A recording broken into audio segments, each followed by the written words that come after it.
Hey YouTube, it's Hannah Loba. If you want more MotoAmerica content, check out the new and vastly improved MotoAmerica Live Plus app. It's the only place you can catch all the race action in one place all season long. Click the link in the description below. Is going to start from pole position with yesterday's winner Kyle Wyman right next to him, then Tyler O'Hara, Rispoli, Hayden Gillum, and Kyle Onsword. Outside of row 2, Travis Wyman, then Rocco Landers, Jake Lewis, Bobby Fong, Corey West. And so here we go, and we have those red lights turn on. Revs are going up. When they go off, we're rolling. Here we go, the mad dash to turn number 1, a left-hander at the end of this straight.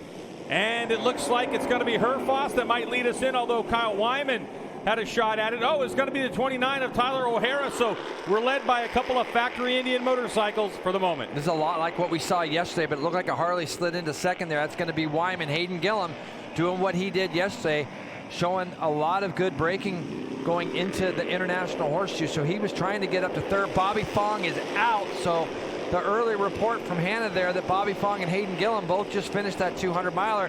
Such a bummer to see Bobby out. So one of our early title contenders out of the race, Greg, before it even starts. Yeah, this is a points-paying round. Our second race of the season of 18 on deck for 2024 for Mission King of the Baggers, the most we have had in a season. The Australian three-time Superbike champ, Troy Herfoss, trying to make a break early on that S&S Indian motorcycle. That is an Indian Challenger, but the factory Harley-Davidson of Kyle Wyman, winner from yesterday, as we saw these two go all the way to the line on an 1800th of a second victory here at Daytona yesterday. They already have a small gap, and Kyle's going to draft back past that Indian maybe as they go down the back straightaway. He sits up and gets to the inside of Herfoss. Will be leading this paint here. I was a little bit worried about it because of the little cell that we had come over here about 30 minutes ago. See that? Yep. That is going to probably be just a little bit of water on top of that paint possibly. And those guys got to be a little bit careful going over that. Obviously the sun is out now, but it did sprinkle hard enough to where some precipitation might have got on that paint. Yeah, and that might alter the line through the chicane as Herfoss draft and pass for a lead change for a split second, but Wyman gets it back, and now it's the hard braking into turn number 1. You're going to see they cut over here. Kyle gets it turned really sharp, and he's going to go back over that paint. And looked like it got a little bit loose, to be fair, Greg, before he touched it. But I was worried about it before we started as he jumps through. And it looked like there was going to be about 4 guys back up there as they came across the line. The other 2 guys in O'Hara and Rispoli had closed the gap with Gillum right behind him. And that draft allowed the 3 behind to catch up. So Herfoss on the 17, the 2023 Mission King of the Baggers champion. Rispoli goes up underneath O'Hara, and you got to think about something too, Greg, the room that these guys have to give each other. It's not like a small sport bike that you're stuffing up the inside. To say the least, he made some changes this morning and it gave him a lot of confidence to improve drive, especially out of 6. And it was feeling a lot better from the few laps he was able to get in warm-up. We'll see how it plays out as this race unfolds. Well, for the moment, he takes over the lead, does hog Spoli. He goes around Herfoss, who's in second. Kyle Wyman able to get around O'Hara. If you just look at the back of that shot, Onsword and Rocco Landers has done a really nice job at kind of putting themselves back into this race. Yeah, you definitely have to have a drafting partner. As down to the bottom goes Herfoss, and that creates a little bit of wheel spin and instability on the bike as Wyman goes to the lead. But here comes the 29 of Tyler O'Hara.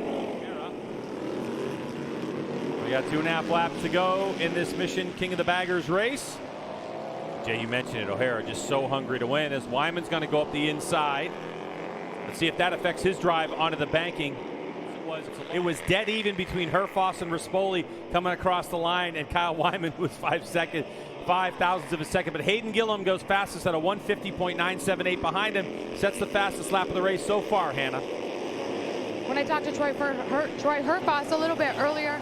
And there's not enough chicane for Kyle Wyman, who's clearly faster in that section, to really make a dent in this, as Troy Herfoss needs this to be super clean. Slides it a little bit going in. He made a mistake. He did. He looks over his shoulder. That's too bad. That's too bad that he did that again. He tries to park him again, but Kyle Wyman's got the run on it. So Herfoss too deep into the chicane, has a look over his shoulder. Now for Herfoss, he's got to come off that banking as soon as possible. He had the race won. He literally had the race won. He did all the work in the infield, and then he made a big big mistake in the chicane again. Kyle Wyman head down, full throttle, trying to hold off the advances of Troy Herfoss. To the line he goes, and Kyle Wyman ends up doing the double, and a heartbreak for Herfoss on the last lap, who Troy. just couldn't get those last couple feet.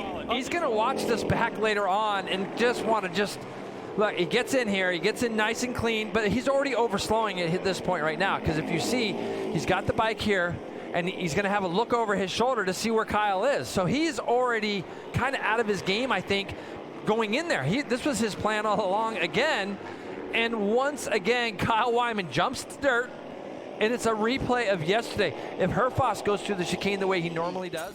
When he said, I wouldn't want to be racing against me, he looked into the camera, and I believed what it was that he was saying. I'm sure the rest of the competition is certainly taking note. I also love James Rispoli's words there, giving mention to the fact that his teammate Kyle Wyman, he has the information. He knows how to get around COTA. James is not out here saying that I'm the best guy. He's saying I'm out here to learn.